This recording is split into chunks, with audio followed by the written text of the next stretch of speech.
أعوذ بالله من الشيطان الرجيم. بسم الله الرحمن الرحيم. وهذا كتاب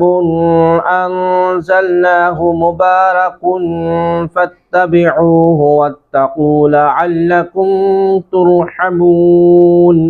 اور یہ برکت والی کتاب ہے جسے ہم نے نازل کیا ہے تو تم اس کی پیروی کرو اور پرہیزگار بنو تاکہ تم پر رحم کیا جائے. وَهَذَا کتاب، اور یہ کتاب یعنی قرآن شریف میں جو کثیر خیر والا،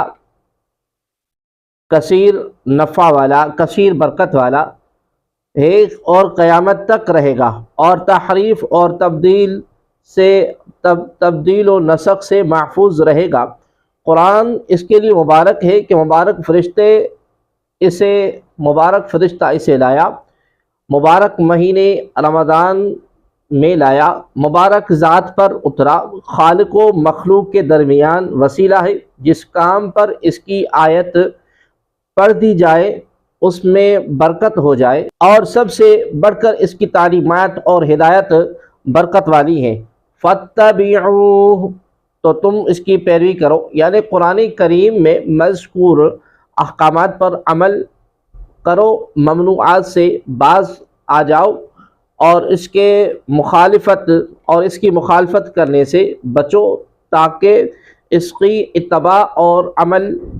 کی برکت سے تم پر رحم کیا جائے. ناظرین محترم، اسے معلوم ہوا کہ امت پر قرآن مجید کا ایک حق یہ ہے کہ وہ اس مبارک کتاب کی پیروی کرے اور اس کے احکام کی خلاف ورزی کرنے سے بچے. افسوس، فی زمانہ قرآن کریم پر عمل کے اعتبار سے مسلمانوں کا حال انتہائی ناگفتہ ہے. آج مسلمانوں نے اس کتاب کی روزانہ تلاوت کرنے کے بجائے اسے گھروں میں جزدان اور غلاف کی زینت بنا کر اور دکانوں پر کاروبار میں برکت کے لیے رکھا ہوا ہے، اور تلاوت کرنے والے بھی صحیح طریقے سے تلاوت کرتے ہیں اور نہ یہ سمجھنے کی کوشش کرتے ہیں کہ ان کے رب تبارک و تعالی نے اس کتاب میں ان کے لیے کیا فرمایا ہے. تاریخ گواہ ہے کہ جب تک مسلمانوں نے اس مقدس کتاب کو سینے سے لگا کر حفظ جاں بنائے رکھا اور اس کے دستور اور قوانین اور احکامات پر سختی سے عمل پیرا رہے، تب تک دنیا بھر میں ان کے شان و شوکت کا ڈنکا بجتا رہا اور غیروں کے دل مسلمانوں کا نام سن کر دہلتے رہے. اور جب سے مسلمانوں نے قرآن عظیم کے احکام پر عمل کرنا چھوڑ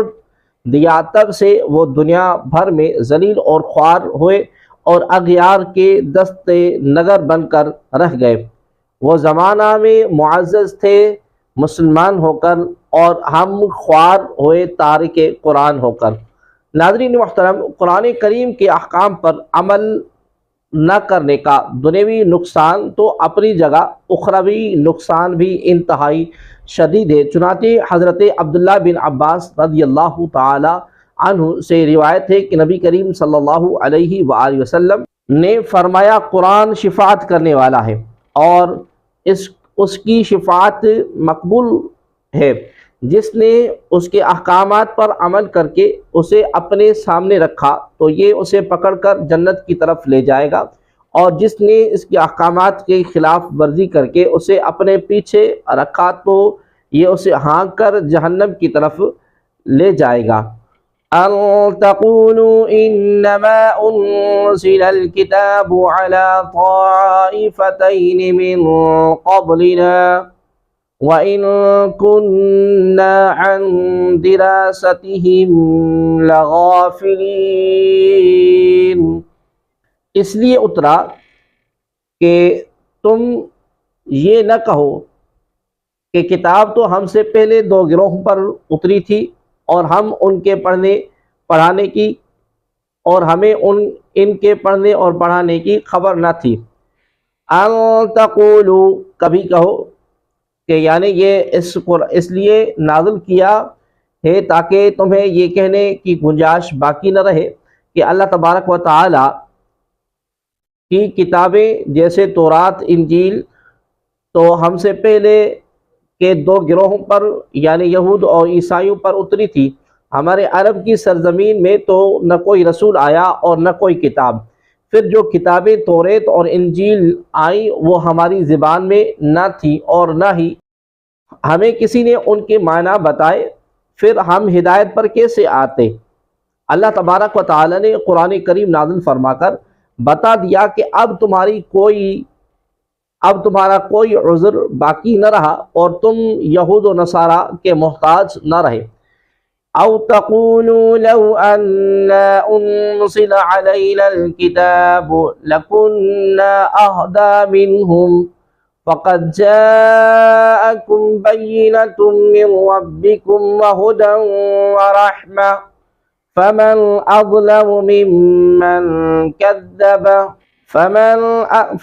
أظلم ممن كذب بآيات الله وصدف عنها سنجزي الذين يصدفون عن آياتنا سوء العذاب بما كانوا يصدفون، یا تاکہ تم یہ نہ کہو کہ اگر ہم پر کتاب اترتی تو ہم اس سے زیادہ ہدایت یافتہ ہوتے، تو تمہارے پاس تمہارے رب کی روشن دلیل اور ہدایت اور رحمت آ گئی ہے، تو اس سے زیادہ ظالم کون جو اللہ تبارک و تعالیٰ کی آیتوں کو جھٹلائے اور ان سے منہ پھیرے۔ ان قریب وہ لوگ جو ہماری آیتوں سے منہ پھیرتے ہیں ہم انہیں ان کے منہ پھیرنے کی وجہ سے برے عذاب کی سزا دیں گے۔ او تقولو، یا کہو، شان نزول اس آیت کا یہ ہے کہ کفار عرب کی ایک جماعت نے کہا تھا کہ یہود و نصارہ پر توریت انجیل نازل ہوئی مگر وہ بے عقل ان کتابوں سے ہدایت حاصل نہ کر سکے، ہم ان کی طرف خفیف العقل اور نادان نہیں ہیں، ہماری عقلیں صحیح ہیں اور ہماری عقل و ذہانت اور فہم و فراست تو ایسی ہے کہ اگر ہم پر کتاب اترتی تو ہم ان سے زیادہ سیدھے راہ پر ہوتے۔ ان کے جواب میں یہ آیت کریمہ نازل ہوئی اور اس طرح ان کا یہ عذر بھی ختم فرما دیا گیا۔ اس سے معلوم ہوا کہ صرف عقل پر اعتماد نہ کرنا چاہیے بلکہ رب تبارک و تعالیٰ کے فضل پر بھروسہ کرنا ضروری ہے، کیونکہ یہ شیخی مارنے والے بھی کافر رہے، ایمان نہ لائے، اس لیے انہوں نے عقل پر بھروسہ کیا۔ فمن اظلم ممن، تو اس سے زیادہ ظالم کون یعنی جو نبی پاک صلی اللہ علیہ وآلہ وسلم کے معجزات اور ان کی کتاب کا انکار کرتا ہے وہ سب سے بڑا ظالم ہے، کیونکہ وہ اپنی جان پر ظلم کرتا ہے کہ اسے دائمی عذاب کا مستحق بناتا ہے۔ هل ينظرون إلا أن تأتيهم الملائكة أو يأتي ربك أو يأتي بعض آيات ربك يوم تأتي بعض آيات ربك لا ينفع نفسا إيمانها لم تكن آمنت من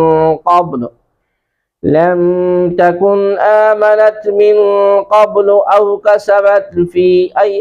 إيمانها خيرا قل انتظروا إنا منتظرون۔ وہ صرف اسی چیز کا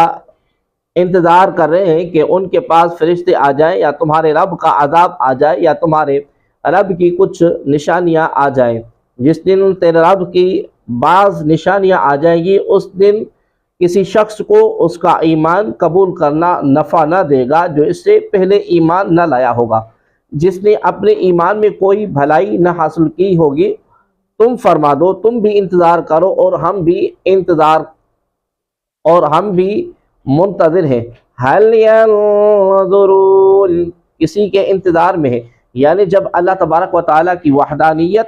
رسول کریم صلی اللہ علیہ وآلہ وسلم کی رسالت پر دلائل قائم کر دیے گئے اور کفریہ گمراہ کن عقائد کا باطل ہونا بھی ظاہر کر دیا گیا، تو اب ایمان لانے میں کیا انتظار باقی ہے؟ اب تو یہ ہے کہ وہ کفار اس چیز کا انتظار کر رہے ہیں کہ ان کے پاس ان کی روح قبض کرنے کے لیے موت کے فرشتے آ جائیں یا تمہارے رب تبارک و تعالیٰ کا عذاب آ جائے یا تمہارے رب تبارک و تعالیٰ کی قیامت کی خبر دینے والی ایک نشانی آ جائے، اور یوں مشاہدے کے طور پر ہر چیز ان کے لیے ظاہر ہو جائے، لیکن ان لوگوں کو یہ معلوم نہیں کہ جس دن غیب کے معاملات ظاہر ہو جائیں گے یا عذاب آنکھوں کے سامنے آ چکا ہوگا تو اس دن کافر کو ایمان لانا نفع نہ دے گا۔ جمہور مفسرین نے فرمایا کہ آیت میں جو فرمایا گیا ہے کہ جس دن تیرے رب کی ایک نشانی آئے گی، اس نشانی سے مراد آفتاب کا مغرب سے طلوع ہونا ہے۔ چنانچہ بخاری مسلم کی حدیث میں ہے کہ قیامت قائم نہ ہوگی جب تک سورج مغرب سے طلوع نہ ہو، اور جب وہ مغرب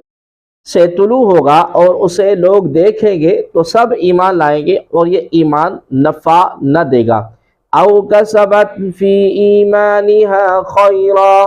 یا جس نے اپنے ایمان میں کوئی بھلائی نہ حاصل کی ہوگی۔ اس کے معنی یہ ہے کہ مغرب کی جانب سے سورج طلوع ہونے سے پہلے جس گناہگار مومن نے توبہ نہ کی تو اب اس کی توبہ قبول نہیں۔ امام ضحاک رحمۃ اللہ تعالی فرماتے ہیں کہ اس نشانی کے ظاہر ہونے سے پہلے جو مومن نیک اعمال کرتا تھا، نشانی ظاہر ہونے کے بعد بھی اس طرح کے نیک اعمال اللہ تبارک و تعالی قبول فرمائے گا۔ البتہ جب یہ نشانی ظاہر ہوئی تو اس وقت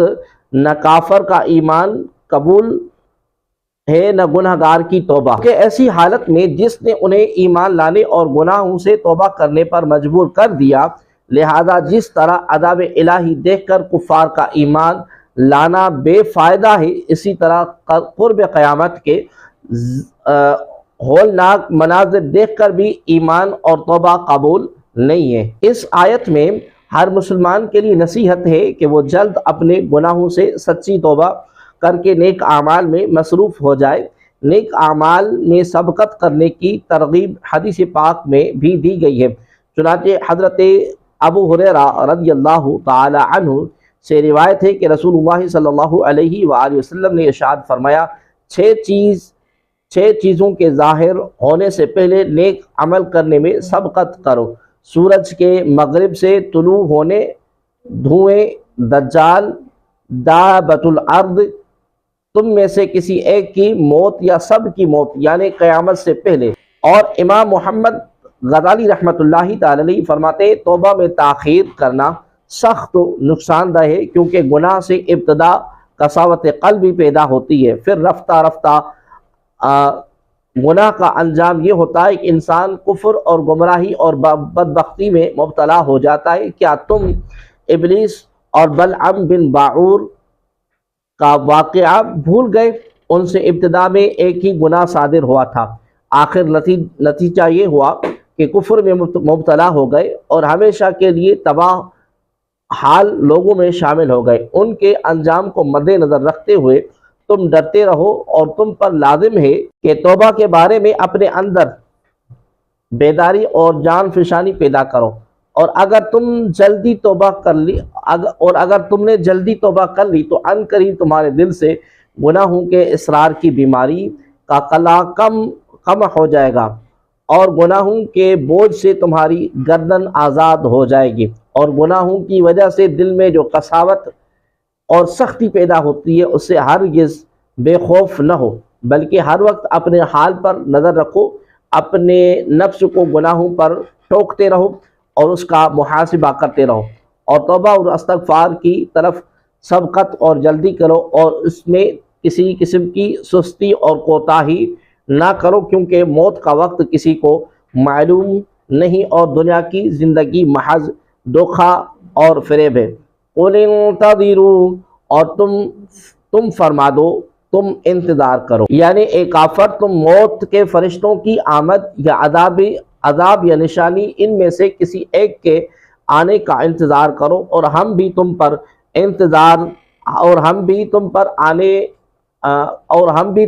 عذاب آنے کا انتظار کر رہے ہیں۔ ان قریب معلوم ہو جائے گا کس کا انتظار درست تھا۔ چنانچہ اللہ تبارک و تعالیٰ کے فضل سے کافر ہلاک اور مغلوب ہوئے، جبکہ مسلمانوں کو غلبہ عطا ہوا، اور قیامت کے دن بھی کفار ہلاک ہوں گے اور مومن کامیاب اور کامران ہو کر سرخرو ہوں گے۔ ان الذین فرقوا دینہم وکانوا شیعا لست منہم فی شیء انما امرهم الى اللہ ثم ينبئهم بما كانوا يفعلون۔ بے شک وہ لوگ جنہوں نے اپنے دین کے ٹکڑے ٹکڑے کر دیے اور خود مختلف گروہ بن گئے، اے حبیب آپ کا ان سے کوئی تعلق نہیں، ان کا معاملہ صرف اللہ تبارک و تعالیٰ کے حوالے ہے، پھر وہ انہیں بتا دے گا جو کچھ وہ کیا کرتے تھے۔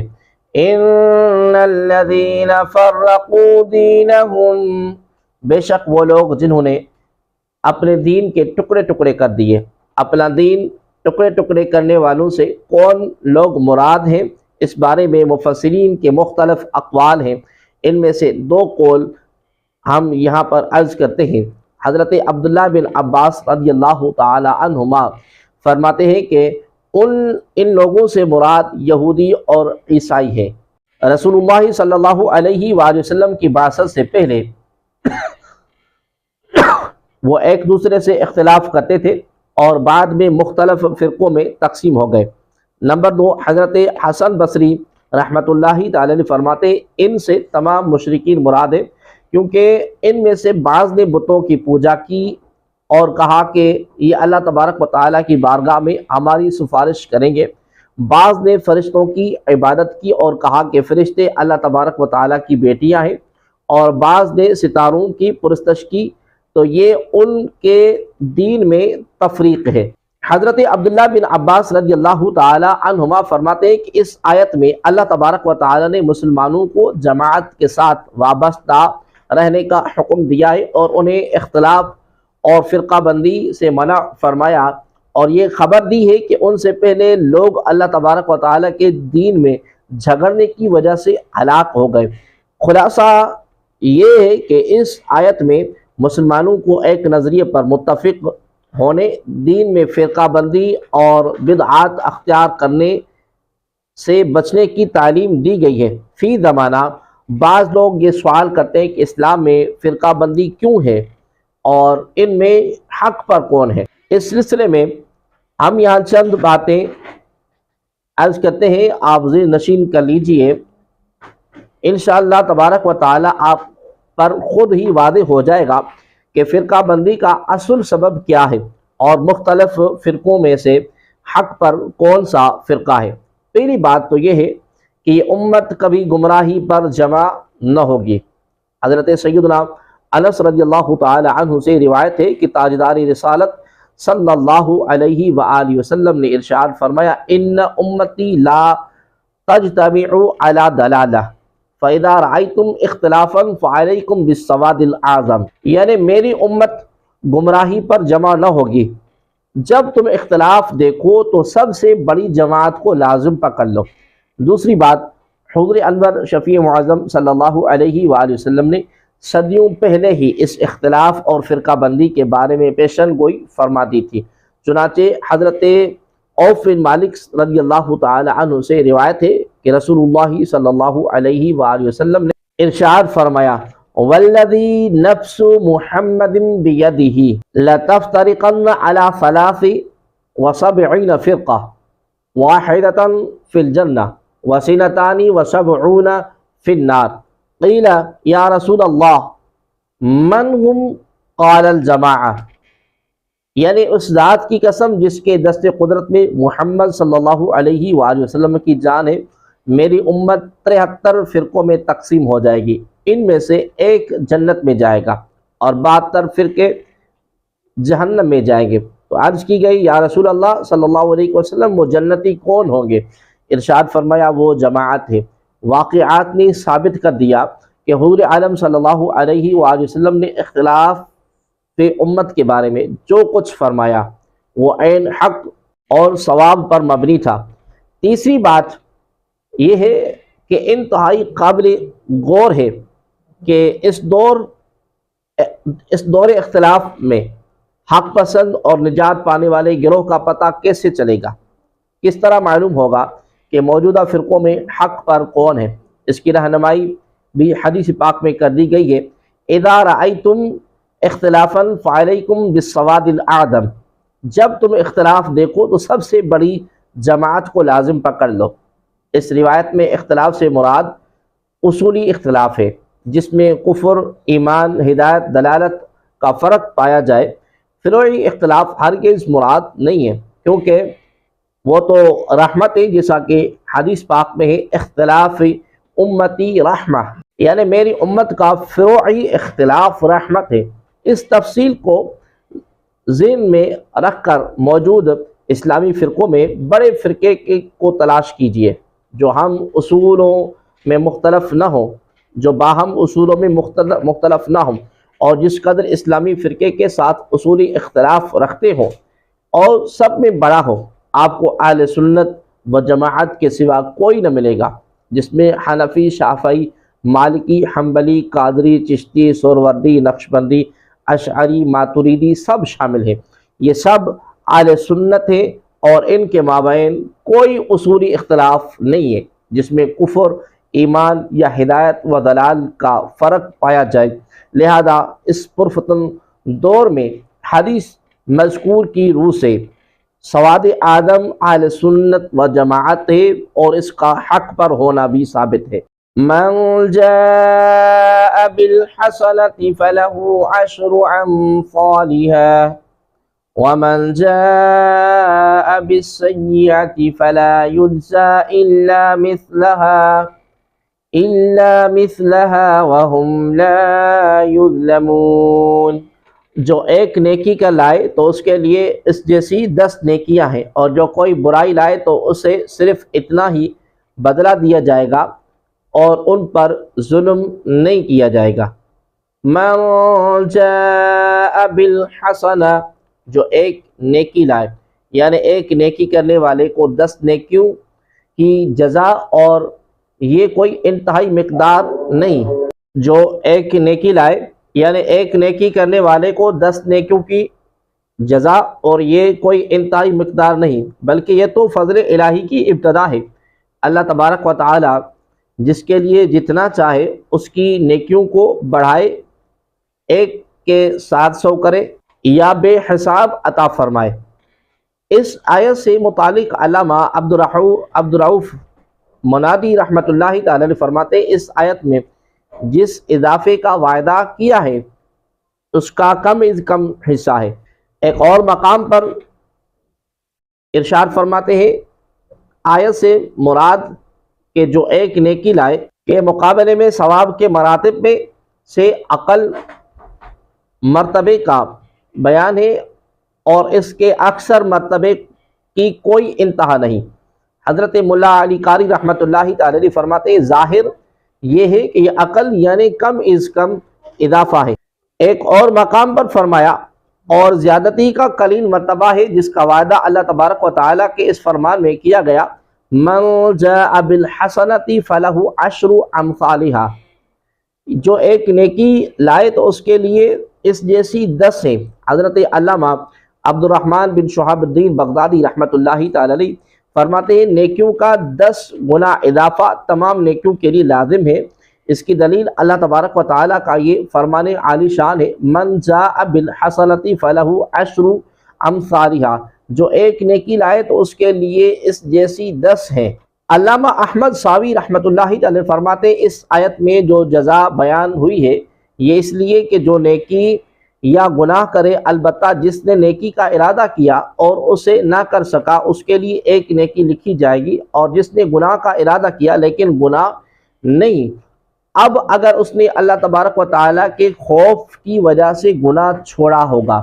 تو اس کے نام اعمال میں ایک نیکی لکھی جائے گی، ورنہ کچھ نہ لکھا جائے گا۔ یاد رہے کہ ثواب کے اکثر درجات کی کوئی حد نہیں۔ قرآن پاک میں 700 گناہ کا ذکر فرمانے کے بعد فرمایا کہ اللہ تبارک و تعالی جس کے لیے چاہے اس سے بھی زیادہ بڑھا دے، اور قرآن پاک میں صبر پر بے حساب اجر کا وعدہ ہے، اور حدیث میں مکہ سے پیدل حج کرنے پر ہر قدم پر 7 کروڑ نیکیوں کی بشارت ہے۔ وَهُمْ لَا يُظْلَمُونَ، اور ان پر ظلم نہیں کیا جائے گا۔ ارشاد فرمایا کہ ان پر ظلم نہیں کیا جائے گا، خواہ اس طرح کی اطاعت گزار اور نیک اعمال کرنے والے کے ثواب میں کمی کر دی جائے اور نافرمان اور گناہگار کو اس کے جرم سے زیادہ سزا دے دی جائے، یا اس طرح کہ انہیں جرم کیے بغیر عذاب دیا جائے۔ اس سے معلوم ہوا کہ کفار کے چھوٹے بچے جو بچپن میں فوت ہو جائیں وہ دوزخی نہیں، کیونکہ انہوں نے کوئی گناہ نہیں کیا۔ ظلم کے دو معنی ہیں۔ نمبر ایک، کسی چیز کی کسی غیر کی چیز میں بلا اجازت تصرف کرنا۔ نمبر دو، بے قصور کو سزا دے دینا یا کام لے کر اس کی اجرت نہ دینا۔ اس جیسی آیات میں ظلم کے دوسرے معنی مراد ہے، اور حدیث پاک کہ اگر خدا تبارک و تعالی تمام دنیا کو دوزخ میں بھیج دے تو ظالم نہیں۔ اس کی وجہ یہی ہے کہ ہر چیز اللہ تبارک و تعالیٰ کی ملکیت ہے، اور اللہ تبارک و تعالیٰ اپنی ملکیت میں جسے چاہے تصرف فرمائے۔ قل اننی ہدانی ربی الی صراط مستقیم دینا قیما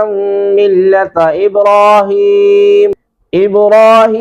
حنیفا وما کان من المشرکین۔ تم فرماؤ، بے شک مجھے میرے رب نے سیدھے راستے کی طرف ہدایت فرمائی، یہ مضبوط دین ہے جو ہر باطل سے جدا ابراہیم کی ملت ہے اور وہ مشرکوں میں سے نہیں تھے۔ قل اننی ہدانی ربی، تم فرماؤ بے شک مجھے میرے رب نے ہدایت فرمائی۔ اس سے دو مسئلے معلوم ہوئے، ایک یہ کہ حضور کریم صلی اللہ علیہ وآلہ وسلم کو بلا واسطہ رب تبارک و تعالیٰ نے عقائد، اعمال، ہر قسم کی ہدایت دی۔ دوسرے یہ کہ حضور کریم صلی اللہ علیہ وسلم اول سے ہدایت پر تھے۔ ایک ان کے لیے اس سے دور نہ ہوئے جو ایک آن کے لیے اس سے دور نہ ہوئے جو ایک آن کے لیے بھی حضور کریم صلی اللہ علیہ وآلہ وسلم کو ہدایت سے علیحدہ مانے، وہ اس آیت کا منکر ہے۔ حضرت عبداللہ بن مسعود رضی اللہ تعالی عنہ سے روایت ہے کہ سرکار دو عالم نور مجسم صلی اللہ علیہ وآلہ وسلم نے ارشاد فرمایا، میرے رب نے مجھے ادب سکھایا اور بہت اچھا ادب سکھایا۔ وما کان من المشرکین، اور ابراہیم مشرکوں میں سے نہ تھے۔ اس میں کفار قریش کا رد ہے جو گمان کرتے تھے کہ وہ دین ابراہیم پر ہے۔ اللہ تبارک و تعالی نے فرمایا کہ حضرت ابراہیم علیہ السلام مشرک و بت پرست نہ تھے، تو بت پرست کرنے والے مشرکین کا یہ دعویٰ کہ وہ ابراہیمی ملت پر ہیں باطل ہے۔ اس سے معلوم ہوا کہ پیغمبروں سے کفار کے الزام اٹھانا سنت الہیہ ہے، جو ان کی عزت اور عظمت پر اپنی جان، مال، تقریر صرف کرتا ہے، وہ اللہ تبارک و تعالیٰ کے نزدیک مقبول ہے۔ رب تبارک و تعالیٰ نے حضرت ابراہیم علیہ السلام سے کفار کا یہ الزام دفع فرمایا کہ آپ علیہ السلام معاذ اللہ مشرک تھے۔ قل ان صلاتی ونسکی ومحیای ومماتی للہ رب العالمین، تم فرماؤ بے شک میری نماز، میری قربانیاں اور میرا جینا اور میرا مرنا سب اللہ کے لیے ہے جو سارے جہانوں کا رب ہے۔ ومحیای، اور میرا جینا، یہاں جو فرمایا گیا وہ حقیقتاً ایک مومن زندگی کی عکاسی ہے۔ مسلمان کا جینا، مرنا اور عبادت، ریاضت سب کچھ اللہ تبارک و تعالیٰ کے لیے ہونا چاہیے۔ زندگی اللہ تبارک و تعالیٰ کی رضا کے کاموں میں، اور جینے کا مقصد اللہ تبارک و تعالیٰ کے دین کی سربلندی ہو۔ یوں ہی مرنا حالت ایمان میں ہو، اور ہو سکے تو کلمہ حق بلند کرنے کے لیے یوں ہی عبادت کا شرک جلی سے پاک ہونا تو بہرحال ایمانیات میں داخل ہے۔ عبادت شرک خفی یعنی ریاکاری سے بھی پاک ہو، اور خالصتاً اللہ تبارک و تعالیٰ کی رضا و خوشنودی کے لیے ہو۔ لا شریک لہ وبذالک امرت وانا اول المسلمین، اس کا کوئی شریک نہیں، اسی کا مجھے حکم دیا گیا ہے، اور میں سب سے پہلا مسلمان ہوں۔ وانا اول المسلمین، اور میں سب سے پہلا مسلمان ہوں۔ اولیت یا تو اس اعتبار سے ہے کہ انبیاء کرام علیہ السلام کا اسلام ان کی امت پر مقدم ہوتا ہے، یا اس اعتبار سے کہ سید عالم صلی اللہ علیہ وآلہ وسلم اول مخلوقات ہے تو ضرور اول المسلمین ہوئے۔ اس سے معلوم ہوا کہ ساری مخلوق میں سب سے پہلے مومن حضور عالم صلی اللہ علیہ وآلہ وسلم ہے۔ حضرت جبریل، میکائیل علیہ السلام سے پہلے بھی آپ کریم صلی اللہ علیہ وآلہ وسلم عابد بلکہ نبی تھے۔ الست بربکم، کیا میں تمہارا رب نہیں؟ کے جواب میں سب سے پہلے حضور کریم صلی اللہ علیہ وآلہ وسلم نے بلا یعنی کیوں نہیں فرمایا تھا۔ پھر انبیاء کرام علیہ السلام نے پھر دوسرے لوگوں قل اغیر اللہ ابغی ربا وهو رب كل شيء ولا تكسب كل نفس الا عليها ولا تزر وازرة وزر اخرى ثم إلى ربكم مرجعكم فينبئكم بما كنتم فيه تختلفون۔ تم فرماؤ کیا اللہ کے سوا اور رب طلب کروں؟ حالانکہ وہ ہر چیز کا رب ہے اور ہر شخص جو عمل کرے گا وہ اسی کے ذمے ہے، اور کوئی بوجھ اٹھانے والا آدمی کسی دوسرے آدمی کا بوجھ نہیں اٹھائے گا۔ پھر تمہیں اپنے رب کی طرف لوٹنا ہے تو وہ تمہیں بتا دے گا جس میں اختلاف کرتے تھے۔ قل اغیر اللہ ابغی ربا، تم فرماؤ کیا اللہ کے سوا اور رب چاہوں؟ شان نزول، کفار نے نبی کریم صلی اللہ علیہ وآلہ وسلم سے کہا تھا کہ آپ ہمارے دین میں داخل ہو جائیں اور ہمارے معبودوں کی عبادت کریں۔ حضرت عبداللہ بن عباس رضی اللہ تعالی عنہما نے فرمایا کہ ولید بن مغیرہ کہتا تھا کہ میرا راستہ اختیار کرو، اس میں اگر کچھ گناہ ہے تو میری گردن پر ہے۔ اس پر یہ آیت کریمہ نازل ہوئی اور بتایا گیا کہ وہ راستہ باطل ہے۔ خدا شناس کس طرح گوارا کر سکتا ہے کہ اللہ تبارک و تعالی کے سوا کسی اور کو خدا مانے؟ نیز یہ بات بھی باطل ہے کہ کسی کا گناہ دوسرا اٹھا سکے، بلکہ ہر شخص جو عمل کرے گا وہ اسی پر ہوگا۔ وَلَا تَزِرُ وَازِرَةٌ وِزْرَ أُخْرَى، اور کوئی بوجھ اٹھانے والی جان دوسرے کا بوجھ نہ اٹھائے گی، یعنی مجرم گناہ سے بالکل بری ہو جائے اور کسی دوسرے پر اس کا گناہ ڈال دیے جائے، یہ نہیں ہو سکتا۔ اور یوں ہی ایک آدمی کے گناہ دوسرے پر بغیر سبب کے ڈال دیے جائے، یہ بھی نہیں ہو سکتا۔ البتہ جو آدمی گناہ کا طریقہ ایجاد کرے یا دوسرے کو گمراہ کرے یا گناہ کے راستے پر لگائے تو یہ اپنے افعال کی وجہ سے پکڑ میں آئے گا، اور یہ اس گناہ کی شدت ہوگی کہ اس وجہ سے جتنے لوگوں نے جتنے گناہ کیے ان سب کے وہ گناہ اس پہلے آدمی پر ڈال دیے جائیں گے۔ حقیقت میں یہ اس آدمی کے اپنے اعمال کا انجام ہے، نہ یہ کہ بلا وجہ دوسرے کے گناہ اس پر ڈال دیے گئے۔ یہ بات قرآن و حدیث سے ثابت ہے کہ اللہ تبارک و تعالی فرماتا ہے وَلَيَحْمِلُنَّ أَثْقَالَهُمْ وَأَثْقَالًا مَعَ أَثْقَالِهِمْ، اور وہ اپنے بوجھ اٹھائیں گے اور اپنے بوجھوں کے ساتھ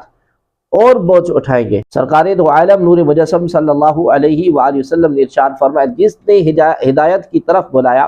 اور لوگوں کو اس کی پیروی کرتے ہوئے ان باتوں پر عمل کیا تو بلانے والے کو پیروی کرنے والوں کے ثواب کے برابر ثواب ملے گا اور ان کے اجر میں کوئی بھی کمی نہ ہوگی۔ اور جس نے گمراہی کی دعوت دی اور لوگوں نے اس کی پیروی کرتے ہوئے ان باتوں پر عمل کیا تو دعوت دینے والے کو پیروی کرنے والوں کے گناہ کے برابر گناہ ملے گا اور ان کے گناہوں میں کوئی بھی کمی نہ ہوگی۔ وَهُوَ الَّذِي جَعَلَكُمْ خَلَائِفَ الْأَرْضِ وَرَفَعَ بَعْضَكُمْ فَوْقَ بَعْضٍ دَرَجَاتٍ لِيَبْلُوَكُمْ فِي مَا آتَاكُمْ إِنَّ رَبَّكَ سَرِيعُ الْعِقَابِ وَإِنَّهُ لَغَفُورٌ رَحِيمٌ۔ اور وہی ہے جس نے زمین میں تمہیں نائب بنایا اور تم میں ایک کو دوسرے پر کئی درجے بلندی عطا فرمائی تاکہ وہ تمہیں اس چیز میں آزمائے جو اس نے تمہیں عطا فرمائی ہے، بے شک تمہارا رب بہت جلد عذاب دینے والا ہے اور بے شک وہ ضرور بخشنے والا مہربان ہے۔ وَهُوَ الَّذِي جَعَلَهُمْ خَلَائِفَ الْأَرْضِ، اور وہی ہے جس نے زمین میں تمہیں نائب بنایا، کیونکہ سید عالم صلی اللہ علیہ وآلہ وسلم خاتم النبیین ہے، آپ کریم صلی اللہ علیہ وسلم کے بعد کوئی نبی نہیں، اور آپ کریم صلی اللہ علیہ وسلم کی امت سب امتوں میں آخری امت ہے، اس لیے ان کو زمین میں پہلوں کا خلیفہ کیا، اس کے مالک ہوں اور اس میں تصرف کریں، اور تم میں ایک کو دوسرے پر درجہ بلندی دی، یعنی شکل و صورت میں، حسن و جمال میں، رزق و مال میں، علم و عقل میں اور قوت و کمال میں ایک دوسرے پر بلندی دی، اور اس کا مقصد تمہاری آزمائش کرنا ہے، کون نعمتوں کے ملنے پر شکر ادا کرتا ہے اور کون ظلم و زیادتی کی راہ پر چلتا ہے، کون امتحان میں کامیاب ہوتا ہے اور کون ناکام ہوتا ہے۔ قرآن کریم کی اور آیات میں بھی اس چیز کو بیان کیا گیا، چنانچہ ایک اور مقام پر ارشاد باری تبارک و تعالی ہے،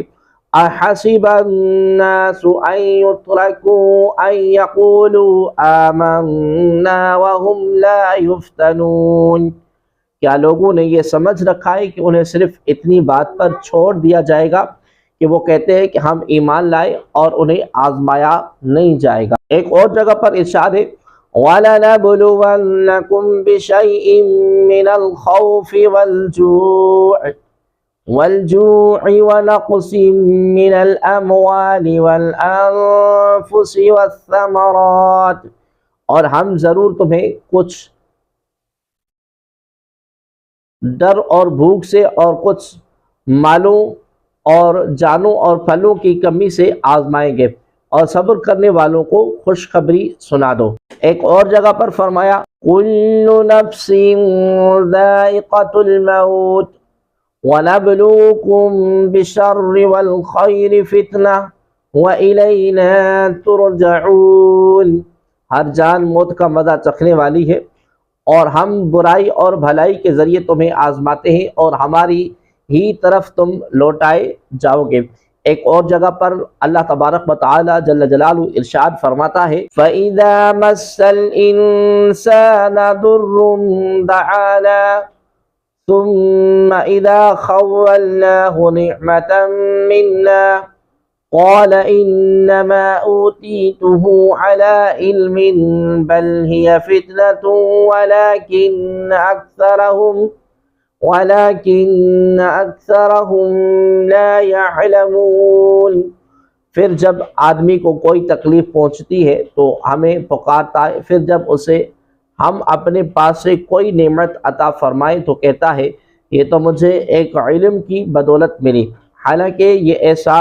نہیں ہے، بلکہ وہ تو ایک آزمائش ہے، مگر ان میں اکثر لوگ جانتے نہیں۔ ایک اور مقام پر ارشاد ہے، إِنَّا جَعَلْنَا مَا عَلَى الْأَرْضِ زِينَةً لَهَا لِنَبْلُوَهُمْ أَيُّهُمْ أَحْسَنُ عَمَلًا، بے شک ہم نے زمین پر موجود چیزوں کو اس کے لیے زینت بنایا تاکہ ہم انہیں آزمائیں کہ ان میں عمل کے اعتبار سے کون اچھا ہے۔ إِنَّ رَبَّكَ سَرِيعُ الْعِقَابِ، بے شک تمہارا رب بہت جلد عذاب دینے والا ہے، یعنی اللہ تبارک و تعالی فاسق و فاجر اور گناہگار کو بہت جلد سزا دینے والا ہے۔ اس مقام پر ایک اعتراض یہ ہوتا ہے کہ اللہ تبارک و تعالی کی حلیم ہونے میں کوئی شک نہیں، وہ اپنے نافرمان کو جلدی سزا نہیں دیتا، پھر کس طرح فرمایا کہ بے شک تمہارا رب بہت جلد عذاب دینے والا ہے؟ اس کا جواب دیتے ہوئے ابو عبداللہ محمد بن احمد انصاری قرطبی رحمۃ اللہ تعالی علیہ فرماتے ہیں، ہر وہ کام جو یقیناً ہونے والا ہے وہ قریب ہی ہے۔ تفسیر ساوی میں ہے کہ سریع العقاب کا معنی ہے جب عذاب کا وقت آ جائے اس وقت اللہ تبارک و تعالی عذاب نازل کرنے میں دیر نہیں فرماتا۔